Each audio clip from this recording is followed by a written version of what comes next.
Hello student, आप सभी का स्वागत है आईएफएस का शानदार यूट्यूब चैनल पे। क्या आप भी सीएसआई नेट दिसंबर 2025 का एग्जाम देने वाले हो?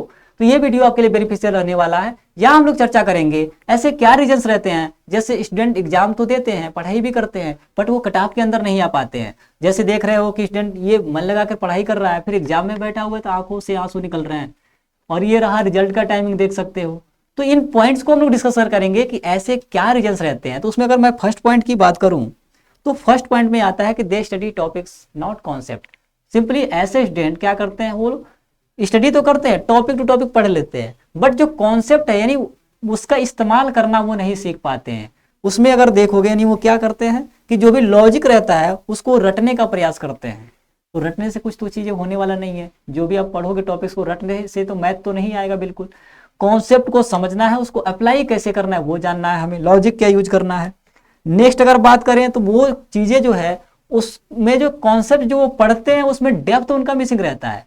सिंपली आप देखो कि एक टॉपिक आपने पढ़ा रियल में, उसको अप्लाई ओडी में भी हो रहा है, ऑर्डिनरी डिफरेंशियल इक्वेशन में, तो वहां अप्लाई कैसे करना है, मतलब वहां की चीजें यहाँ भी अप्लाई हो रही है, वो चीजें क्लियर ही नहीं है। यानी कॉन्सेप्ट बिल्कुल जो डेप्थ में आपको सीखना है वो चीजें आप नहीं सीख रहे हो, ये मिसिंग रहता है।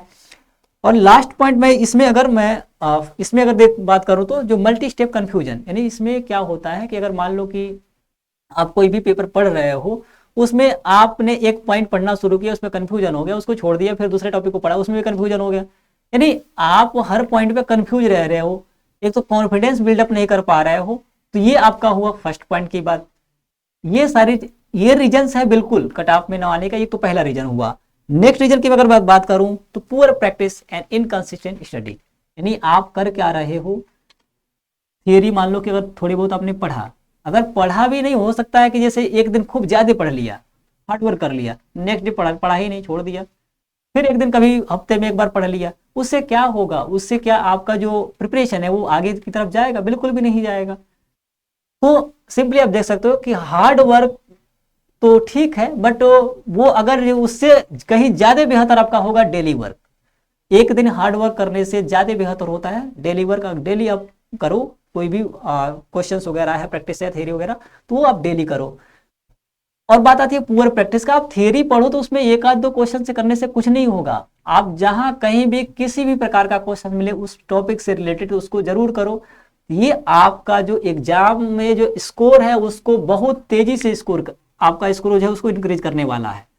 फिर मैं अगर बात करूं थर्ड पॉइंट की, तो मेरे हिसाब से थर्ड पॉइंट तो सबसे इंपॉर्टेंट पॉइंट है एग्जाम का। जो आप स्कोर जो आता है कट ऑफ में आप नहीं आ पाते हो, उसमें सबसे बड़ा रीजन तो ये भी एक नजर आता है, क्या?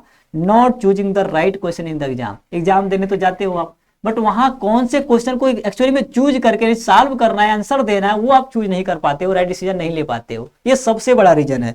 उसमें आप देखोगे तो करते क्या हो आप एग्जाम में बैठते हो, अब कुछ ऐसा लगा, कोई क्वेश्चन उठाया आपने और उस क्वेश्चन को आपने सॉल्व करना शुरू कर दिया।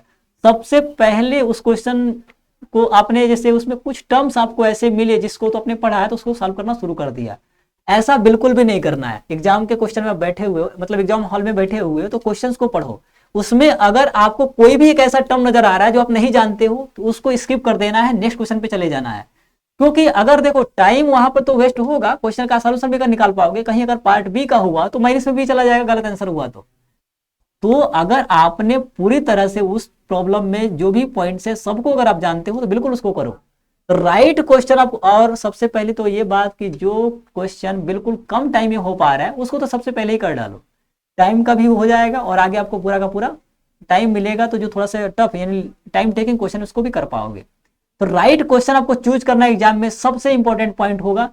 जो नहीं, मैक्सिमम बच्चे राइट क्वेश्चन चूज नहीं कर पाते, उनके कौन से क्वेश्चन को अटेम्प्ट करना है, जिसके वजह से एग्जाम के कट ऑफ तक नहीं पहुंच पाते हैं। इन सारे के लिए अगर मैं टिप्स की बात करूं कि हमें क्या करना चाहिए, तो सबसे पहले आप देखो, अगर कट ऑफ को बढ़ाना है तो मतलब आपका स्कोर है जो कट ऑफ के से आगे निकालना है, नहीं किसी रैंक में आ रहा है, तो सिंपली क्या करना होगा आपको, जो हाई वेटेड टॉपिक है उनको पहले प्रायोरिटी दो। आप पीवाईक्यूज को स्मार्टली यूज करना सीखो। स्मार्टली जैसे मान लो कि आपने हाई वेटेड टॉपिक्स जो चूज किया उसके अनुसार आपने पढ़ाई शुरू करी है, और पीवाईक्यूज जो है जो भी आप टॉपिक्स पढ़ो उनसे रिलेटेड पीवाईक्यूज करो। एक तो एक प्रकार का हो गया पीवाईक्यूज स्मार्टली वे में कैसे यूज करना है। फिर नेक्स्ट पीवाईक्यूज को फिर से एक बार और करना है, वो कैसे, मॉक टेस्ट के रूप में अगर मिल रहा है उसको भी करो। दूसरे तरीका भी है, अगर मॉक टेस्ट में अगर मान लो कि अवेलेबल नहीं है तो जब मॉक टेस्ट के रूप में करोगे ना तो टाइम मैनेजमेंट जो आपका है 3 आवर्स का जो एग्जाम में टाइम लगता है उतना आप मैनेज कर पाओगे पूरी तरह से, तो वो आपके पास टाइम प्रैक्टिस में भी हो जाएगा। करे कि ना in exam how to attempt question, exam में क्वेश्चन को कैसे अटेम्प्ट करना है वो चीजें आपको ध्यान रखनी है। जैसे कौन से क्वेश्चन को चूज करना है, कौन से क्वेश्चन को आपको स्किप करना है, वो सबसे इंपॉर्टेंट पॉइंट है, वो ध्यान में रखना है। जैसे मैंने अभी बताया कि आपको वो क्वेश्चन टच नहीं करने हैं जिसका एक भी पॉइंट आप, तो जिसमें एक भी टर्म ऐसा आ गया जिसने आपको पहले कभी नहीं पढ़ा है, तो इस चीजों का आपको ध्यान रखना है। तो और साथ में अभी जैसे मैंने बताया कि ये सारी चीजें ऊपर वाला की कैसे चीजों को आपको करना है, क्वेश्चन प्रैक्टिस वगैरह का, तो उसके लिए आपको CSIR नेट के JRF में दिसंबर में जो भी अच्छा रैंक या अच्छा स्कोर लाना चाहते हो तो IFS आपके बिल्कुल साथ है। आपके लिए बिल्कुल फ्री में हर संडे को टेस्ट दे रहा है, फ्री मॉक टेस्ट दे रहा है। इसके लिए कोई चार्जेज नहीं है। आपको उसके लिए जाना कहाँ होगा, उसके लिए आपको बिल्कुल IFS के ऐप पे जाना होगा, अपने आप को रजिस्टर करना होगा और वहां पर फ्री में आपको जो टेस्ट मिलेगा उसको आप देख सकते हो, उसको सॉल्व कर सकते हो, अपना जो प्रैक्टिस है उसको बूस्ट कर सकते हो और जो CSIR नेट का प्रिपरेशन आपका जो चल रहा है वो उसको आप स्पीड दे सकते हो। और साथ में जो स्टूडेंट जिनकी जैसे अभी थियरी भी कुछ कंप्लीट नहीं हो पाई है तो उन स्टूडेंट के लिए या कुछ नए स्टूडेंट जो अभी नेक्स्ट सेशन के लिए जून के लिए प्रिपरेशन कर रहे हैं उन सभी के लिए IFS ने जैसे CSIR नेट गेट के लिए जो है रिकॉर्डेड कम्बो कोर्स देता है 6 मंथ के लिए और क्रैश कोर्स 2 मंथ के लिए है। लाइव बैच आप ले सकते हो, जो अभी इंडिया ने वर्ल्ड कप जीता है उसी ओकेजन में 75% का ऑफ आपको मिल रहा है, तो लाइव बैच आप ले सकते हो। इसमें आपको रिकॉर्डेड भी साथ में मिल जाता है और ये बैच आपको जो 18 अक्टूबर से स्टार्ट हुआ है उसको आप ज्वाइन कर सकते हो, जिसमें आपको 75% का ऑफ मिल रहा है। साथ में जो रिकॉर्डेड है वहां पर भी आपको 75% का ऑफ मिल रहा है। और टेस्ट सीरीज देख लो, टेस्ट सीरीज बिल्कुल आपको मिनिमम प्राइस में मिल रहा है, बिल्कुल 1000 से भी बिलो में मिल रहा है। इसको आप परचेज करके आसानी से जो CSIR नेट का एग्जाम है उसमें एक अच्छा रैंक हासिल कर सकते हो। सारी चीजें आपको यहाँ पर उपलब्ध है। तो ये आइए और IFS से जुड़ करके जो CSIR नेट का आपका प्रिपरेशन है उसको बूस्ट करिए और एक अच्छा रैंक हासिल करिए। तो thank you and happy learning. हम लोग फिर मिलेंगे किसी नेक्स्ट वीडियो में। अगर कोई क्वेरी हो हुआ तो कमेंट बॉक्स में कमेंट कर सकते हो।